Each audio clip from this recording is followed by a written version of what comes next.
to the Essence of Tea podcast. Thank you so much for joining me from wherever in the world that you're watching from. Please let me know in the comments where you're watching from and if you're joining us with a nice cup of tea. You might be watching from LinkedIn, from YouTube, from Facebook. So wherever in the world you're watching from, please let us know in the comments while you're watching us live where you're watching from, and we would love to share with you this amazing new thing that we're creating and collaborating with.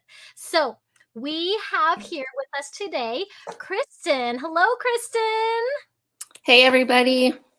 Hi. So Krystin is with the Iditarod. And if you haven't heard of what the Iditarod dog sled race is, well, you're in for a treat.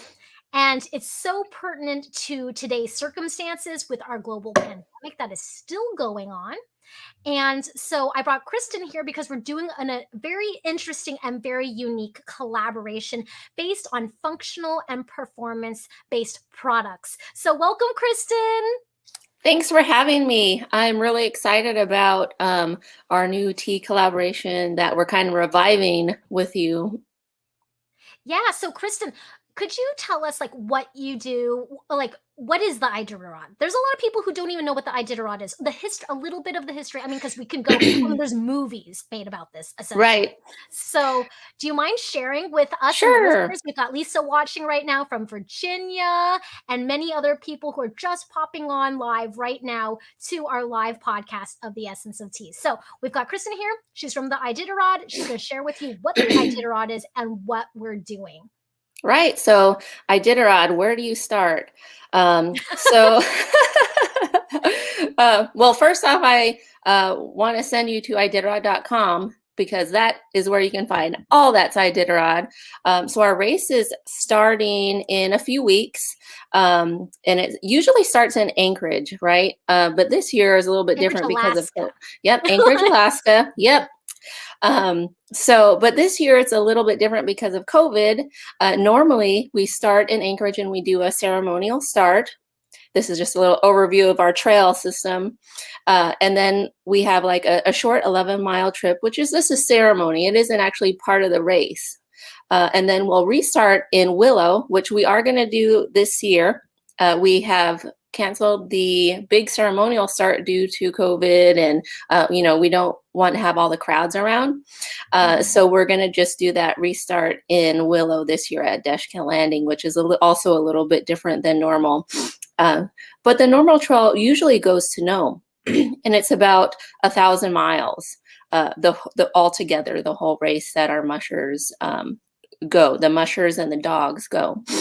What do you think the average temperature is going to be this year during the race? I'm just curious to know, because there's crazy weather all over the United States right now. Texas and Oregon and blackouts with weather and stuff.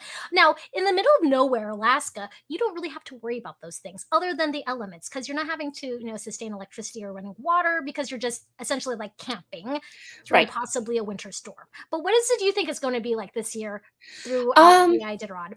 It's been warm, and I've talked to many mushers on the Iditarod podcast too about the weather, and starting this year at Deshkin Landing and coming back. So this year, because of COVID, we're not going to Nome. We are doing a loop, basically what we're calling the Gold Trail Loop, and we're going to go out to Iditarod, which is an old mining town, and then loop around Flat, which is another mining location, abandoned mining town, and come right back to Willow, Deshkin Landing in Willow. And it's warm. It's snowing today, which I'm thankful for because we haven't had too much snow and it's been raining. The trail is obviously going to be a little bit different. But yeah, I've talked to mushers on our podcast, and it's you never know what the weather is going to be like anyway on the trail. So they kind of have to plan for everything, whether it's rain or snow or half rain, half snow. Last year we had a big snowfall at the beginning of our race at the restart in Willow, and we just got dumped on, and it was wet snow. So some mushers had rain ponchos. Some people just didn't bring them because they're like, well, maybe this year we'll be okay. But nope, they were having to fashion ponchos with like trash bags. Yeah, So, I mean, you're in the so middle of nowhere. What are you gonna do, right? right. Like, You have yeah. to plan for everything. You have to Hmm. plan for everything. So, and the mushers are used to that. They're used to, that 40 below weather that they plan for it, or they're used to that wet snow and have to wear a raincoat essentially. So we're planning for everything. Our trail is set. Like I said, this year it's going to be a different loop, and you can see the map on our website at iditarod.com.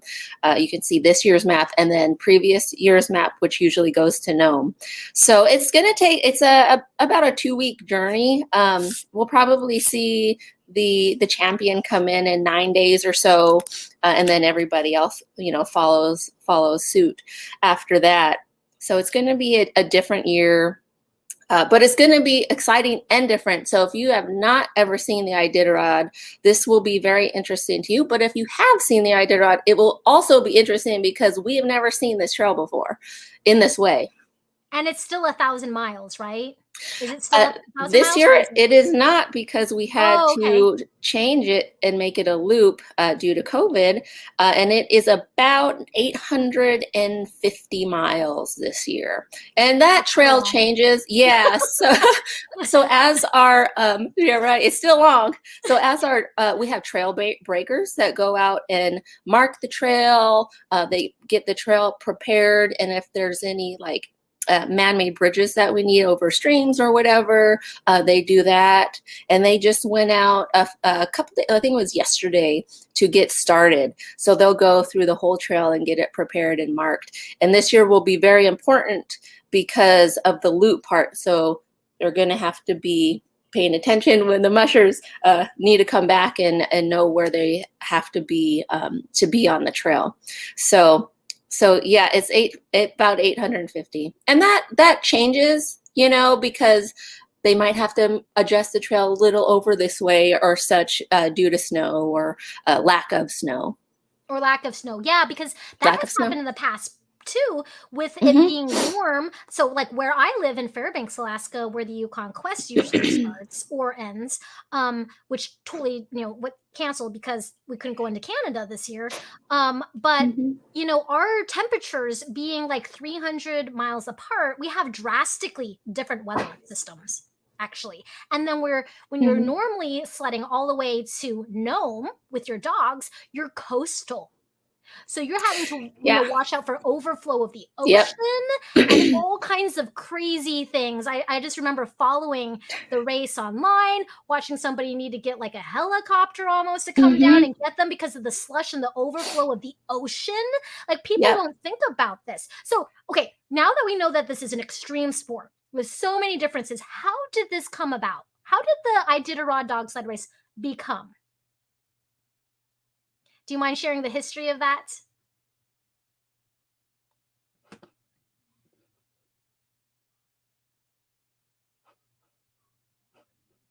I think you froze a little bit, Kristen. So we'll just wait for her to pop back on here, and hopefully she's going to pop back on in just a second. Let's see here and see if we can refresh her. Maybe she can refresh her page for just a moment. But if you've seen the different movies out there, there's Balto, there's Togo, which is like a new Disney movie that's about the other dog that helped with racing in to Nome for the serum run.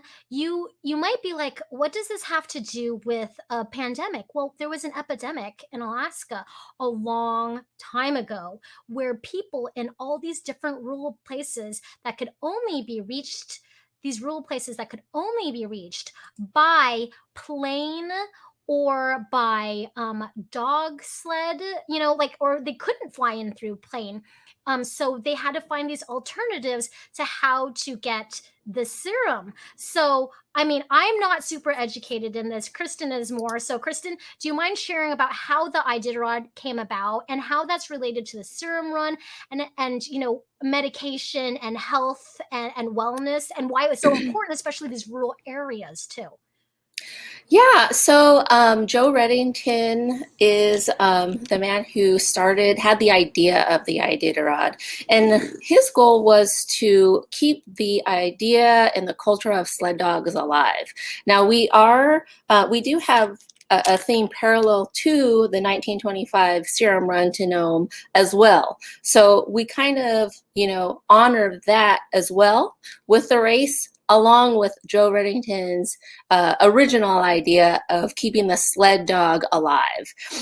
So yes, and now in COVID times, we have a really big parallel with the 1925 Serum Run, right? So we have this pandemic that's going on right now. Although we had to change our route, our trail route, so we couldn't go to Nome. But there are definitely many parallels, and we honor that race, which was actually a relay race originally. Our race now is a single musher competition race. So Yeah, and there's even famous people. I think Ali Zirkle just announced that this might be her last Iditarod race, her last one. And there's been cancer survivors. And I know Ali's a big fan of our 1,000-mile T that we had created for dog watching also. And Dee Dee Genre, yep. Yeah, she's a big cancer survivor. Yes. Been through a lot of things, a lot of terrible trauma things with her family, car accidents, deaths in the family, a lot of stress, then managing and taking care of all these rescue dogs and using them and highlighting them in this sport of dog mushing. And she also uses tea a lot too, but also Krystin, am I right? Like, are you also part Indigenous Alaskan, or did you just work for? Yeah. Yep. So I'm a Nupiaq, and my family is from a small village called Deering. Yep, sure am. And so there's this culture, this history of tea drinking, tea consumption, whether it's herbal with its natural herbs around in the area, Labrador tea using berries, berry leaves, and things like that. It's been around for literally thousands of generations in cultures across the world, especially in the indigenous communities. I used to work in physical therapy, and I would have state troopers who had worked in the villages, and they would tell me about their experience about tea before I was even into tea in the first place. And so right now, with everything that's going on, this was actually Krystin's idea to do a collaboration with Iditarod. So do you want to explain about what's going on with this performance-based angle, of really highlighting the sport, not just healing and relaxing, but really the hard work that it takes? Right. So I'm just happy to have this collaboration, and with talking with you, and it was kind of like a revival of an old idea to make this tea with Iditarod, a special blend. And what we're trying to do this time is to pair it with wellness and sports performance, right? Because our athletes are very much into needing to have the best performance in order to do the race, win. Hopefully, everybody's goal is to win or meet their goals. So it's nice to have you be educated about the sports side, so we can take that knowledge that you have and really blend it with this new tea and pair it with the honoring with immune system health and boosting your health. It really also parallels with the 1925 Serum Run and how we honor that as well. And of course, the COVID times right now, everybody is trying to boost their immune system and stay well. Yeah, so we created 4 different recipes. I was just showing Krystin all my little plastic prototypes that I had made last week. It was a pretty fast formulation, but if you know me, I love the education and creating new formulas, especially with my sports medicine background. I understand the sports psychology of mental health imagery, having things convenient in a way because your mind is on taking care of the whole team, taking care of your own health, your safety, the safety on the trail. Like you can run into, or not run into usually, but like see a pack of wolves. Like there's been mushers who've been chased after by wolves before. I mean, not that's very common. That's very actually not common, just to let you know. But or running into like a moose on the trail who will not budge and wants to charge your whole team and take out your whole family, essentially, that you're helping survive and get to the end of this race. So looking about like respiratory health, energy, boosting your immune system, but also at the same time, one of the things that people don't usually think of, unless you're already like a marathon runner or a cyclist, is having to go to the bathroom in a multi-day race. I mean, as silly as it sounds, how do you drink something that's not going to end up being like a diuretic or make you go to the bathroom a million times? And one of those things is tea, actually. It doesn't actually make you go to the bathroom as much, even though it might have more caffeine, because it's not necessarily the caffeine that makes you go to the bathroom. It's the other components and how it reacts within your GI system and then circulates through your kidneys. But so I formulated several completely different recipes, other than I wanted to keep elderberry. Like elderberry is a very, very popular thing.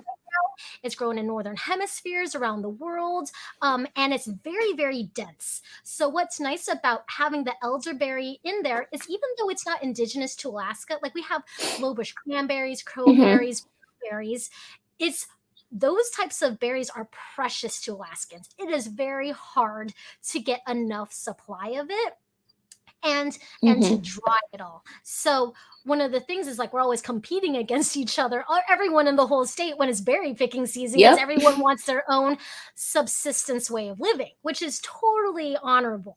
But so that's why we chose to use elderberry, because this is something that is already common in northern hemispheres. It kind of tastes a little bit similar to like an Alaskan blueberry, giving that slight berry flavor, but it's also high in antioxidants, very rich in antioxidants, and is so dense that it can be re-steeped multiple times, actually. So some other berries don't last multiple times. Some fruit blends don't. So we wanted elderberries in there. We also wanted something that really boosts lung health, with COVID and with any sort of flu or diphtheria. Like circulation and oxygen are so important for healing. So not just did we put a green tea in there that's high in caffeine, but we also wanted something that promoted circulation and oxygen intake for performance athletes specifically. So those are two ingredients that are common in all 4 of my tubs. And also that tea drinking, as you know, Krystin, is so popular in so many different cultures. It brings communities together. So it had to be something that was easy for everyone to enjoy, this cup of tea, no matter what. Whether you're a tea drinker or not, that it was just delicious no matter what. And being in a race, you don't have time to steep your tea at the right temperature. I mean, that's the last thing you want to think about when you're in a race and taking care of. How many dogs are normally in the average team?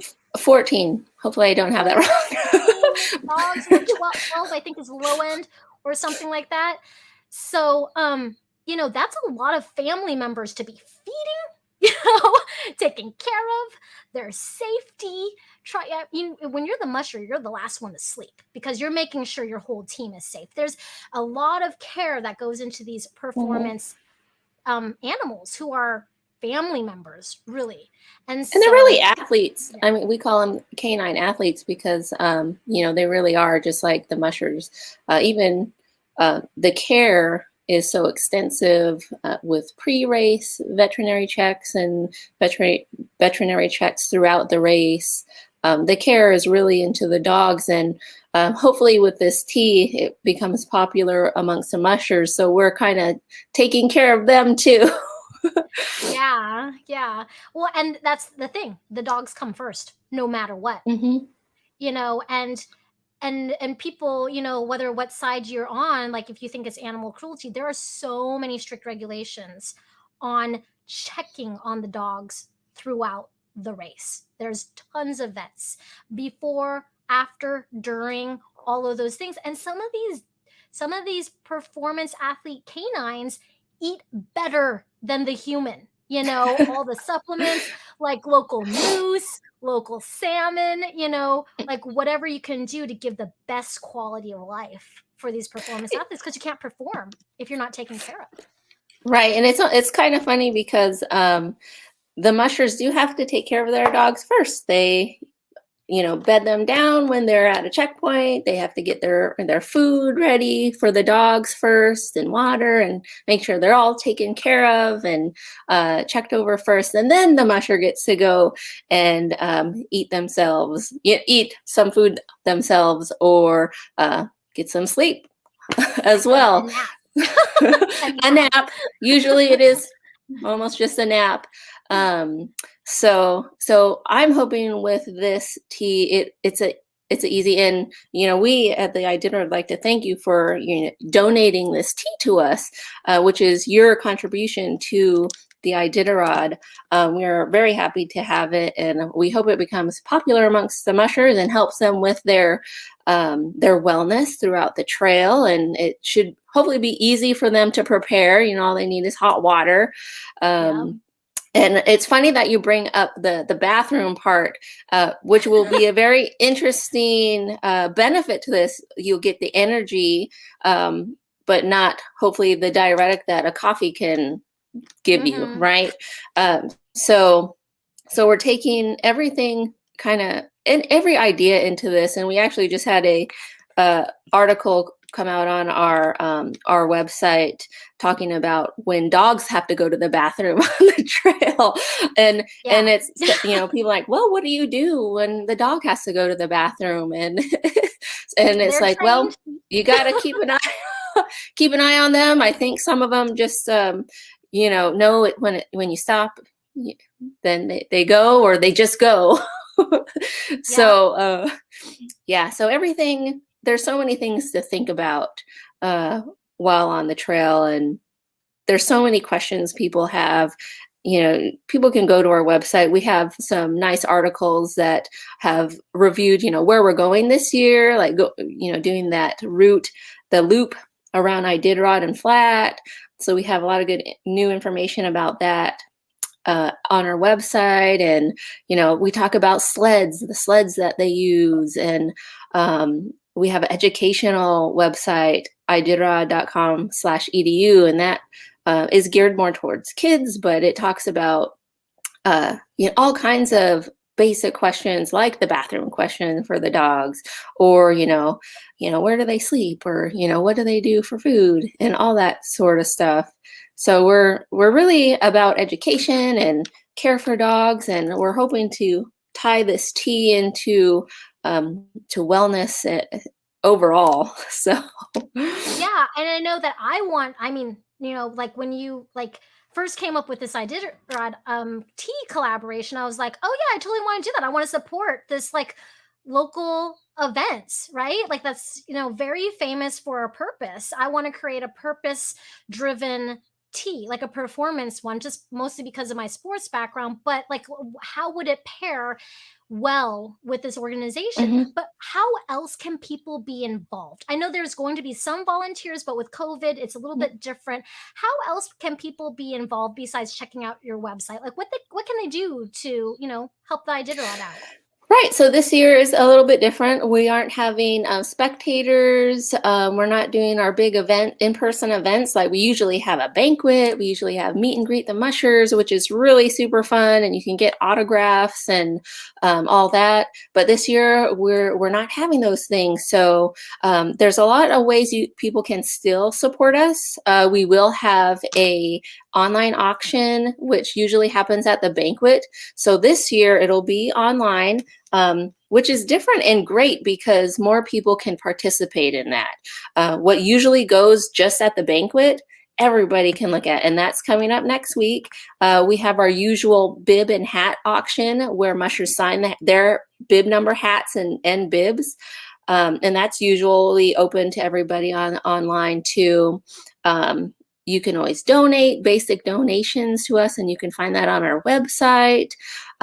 We are going to have some plans for a virtual pre-race show. And that's free to everybody. And so be sure to check that out. but we are planning some additional panels with the mushers, and that's going to be available to people who have a subscription with us. And that's a really, we have a Iditarod Insider subscription, and we have several levels. And what you get is really inside look. You get to follow the race all the way. If you have Insider Ultimate Plus, you can watch video, live stream the whole race, GPS. Our website is so cool. You can GPS track each musher, your favorite musher, the whole race through. You can see when they leave one checkpoint and they're ready to go to the next checkpoint. You just watch them on the GPS 24/7. And it's very interesting. People get so involved in this, the GPS tracking. What happens is if a musher has stopped in the between checkpoints, a lot of times people will email us and say, is there something wrong with that musher? Is he safe or she safe? Because that musher hasn't moved in X amount of hours. So it's a really in-depth way to follow your favorite musher or all of them.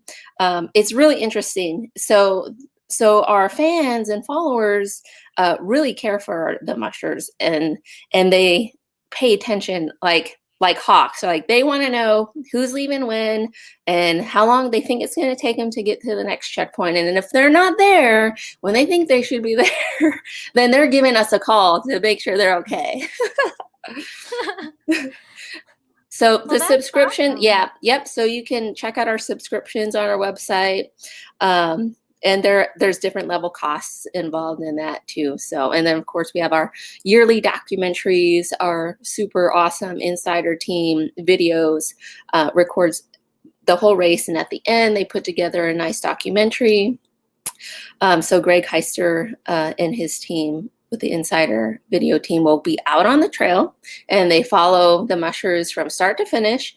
And this year, we're probably going to have like a lot of really good content because the trail is shorter and it's compact. So what happens is in normal years is weather can prevent people from flying, right? Our insider team from flying to the next checkpoint and catching all that action. But since the trail is more compact, we'll probably see a lot more wide range of video coming from the trail, from the back of the pack to the front. So it's going to be a really interesting year, even if you've been an insider. You know, people here watching may already know about it and may already be insiders. So we have so much good coverage. It's really the coolest thing. Students in classes, schools, they pick their mushers out, they follow it in their classrooms, and they do like fun kids education lessons. So it's once you get into it, once you get into watching the GPS or watching those live streams, it gets addicting, right? And you just want you're watching it's like reality TV show, but not. It's not a TV like show. Real. Like whatever happens, it's there. Yeah. You know, like if there's a moose on the trail and Lance Mackey's like holding a tree up, and there happens to be a photographer seeing that he's like trying to, whack a moose out of, not that it's really gonna happen, but trying to show that, he's dominant. Like it's serious. Like people do get injured. People see that happen. It's addicting because it's so real and raw, So. Right. And you'll mostly see like at the checkpoint, we'll usually have live cameras streaming the whole time once the insiders get there and they can set it up. So you'll see each musher come in and check in. In between, you don't usually, they'll probably they might put some drones up or something in some planned shots. But it's mostly at the checkpoints as they're coming in and stuff. But the GPS is pretty cool. Just following that little dot with your musher's name on it is, you just kind of stick with it the whole time just to be sure your musher's moving along. Yeah, and the mushers love it. They love their fans. They love their followers. This wouldn't happen. Like so many of them have friends and family who sponsor them. Who do you think pays for the dog food? So there's, this could not happen without all of the support of people who are interested in the history and the culture of dog mushing, which like Alaska's like the dog mushing capital of the world. Maybe it's not. Maybe it's Switzerland. I might be wrong. But there's a lot of dog mushing here. And there's a lot of dog mushing in like northern parts of Europe too. But Right. keeping Yep. that history and culture alive as a sport, as the animal, as an athlete and the carer, it's just so amazing. So Krystin has also done some of our tea classes before. Mhm. And so I just want to let you guys know, I mean, she knew what I did pretty well because she's taken some of my tea classes. So I also want to invite you who are interested in health and wellness and learning more about tea to join our Essential Immune Boosting Tea Workshop. You want to sign up for it right away. It's happening February 25th and 26th, and we're mailing out your teas to you. The teas are actually included in this 2-day workshop. There's actually a total of 6 sessions, and you've seen them, right, Krystin? Like, yes, they're pretty in depth. Like, is there anything that you want to share about your experience with like learning about tea? Right. I'm a tea fanatic, you know, so, and I've really been interested in like holistic teas and trying to learn more about my indigenous culture, my Alaska Native culture, and our indigenous plants. So I wanted to also build on that with tea at large too. So, right. So there's a lot of great information, and you can, you know, the best part is like you're here to teach it to us, right, in a really good format. So I mean, you can get books or whatever, but I like to be able to have the connection with the person teaching it, which is you, Jenny, which makes it a lot easier and really focused into the main points. So I really like the classes, and I really like learning about tea, and I'm really excited about our tea that we're getting together, and I like that we're using the elderberry tea, you know, something that we have here in North America, right? So it's nice to be able to connect everything and know about the tea that I'm drinking. Yeah, and so that workshop is happening February 25th and 26th. You just go to sippingthestreams.com. You want to register for it right away. I mean, we've already sent some of the teas to the UK also. So there are people signing up for this class in the UK who just want to up their knowledge of health and wellness and understand, like, how does Jenny figure out what she's going to formulate? Well, it's learning about what those different plants do and the combination of them. And like I said, my background is in sports medicine, like physiology, health, wellness. That's like what my strength is. And my background is also education because I used to be a high school teacher. So I love teaching about those things too. So if you haven't signed up already, go to sippingstreams.com and sign up for the Essential Immune Boosting Tea Workshop. And don't forget to check out the Iditarod website. So iditarod.com, right? Yep. And there's an auction coming up, and we're actually going to auction off some of this special tea that we're making for the Iditarod. So you don't want to miss out on it, because this is not something that we sell at Sipping Streams. This is like, these are my plastic tubs of prototypes. Okay. Like literally we just made this last week. So yeah, we're excited. Yeah. We're excited. So the mushers will get a sample, and we may have some samples for volunteers in our volunteer home base. So yes, we plan on having a tin or something, whatever you're going to get us for the auction, and we might even have our champion sign the tin, you know. So oh so gosh, whoever wins I'm a big fan of right. So whoever wins, right, the champion is of this year's Iditarod, I think we can make that happen and have the champion sign that tin. So we're super excited, right? Jump on to iditarod.com. The race starts Sunday, March 7th, and we'll have some pre-race show going on the week before that. I think it's going to be on Thursday. We're going to have our broadcast schedule up soon. So we're just trying to iron out all the little details, but we will have a free pre-race show since people can't go in person. We need to, we're making sure that we have something for everybody out there to watch. But become an insider, because you're going to get way more stuff, way more cool stuff if you subscribe to us at iditarod.com.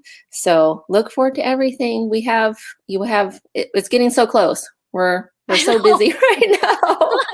I know, and I couldn't believe like this thing was like, that's why I had to formulate it in just like a week, less than a week. I'm like, I gotta make this now. Okay. And you guys are like, are you sure? I'm like, oh yeah, I can do this. I've been doing tea for 14 years. It's go time. I can do this. Well, we're super appreciative to you and all our fans, and hopefully we make new fans and connections through Sipping Streams, and I'm sure you'll make some new super fans of Sipping Streams through the tea, and I think it's going to be pretty popular, and I can't wait to try it. I haven't gotten our samples in yet, so I'm waiting to try that. And we have I wanted to show these. We have our own travel mugs. We have coffee mugs with this design too at our store on iditarod.com. If you see me with a travel mug, it's tea. It's not coffee. I just drink tea all the time. So we're ready for the tea.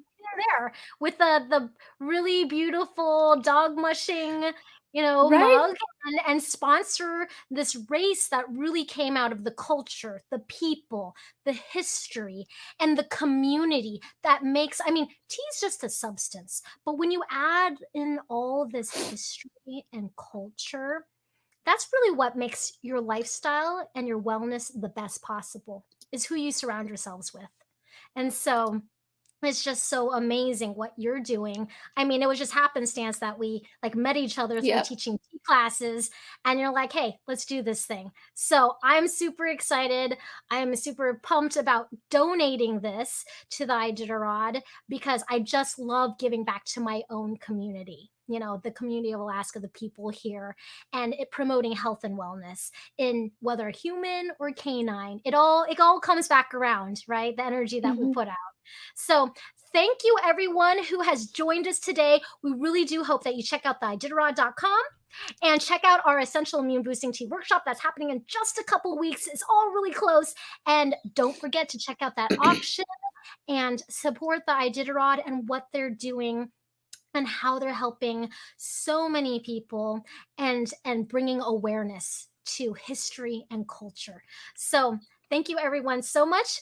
We'll see you next time. Hopefully you check out that website, iditarod.com, and we'll say bye to Krystin.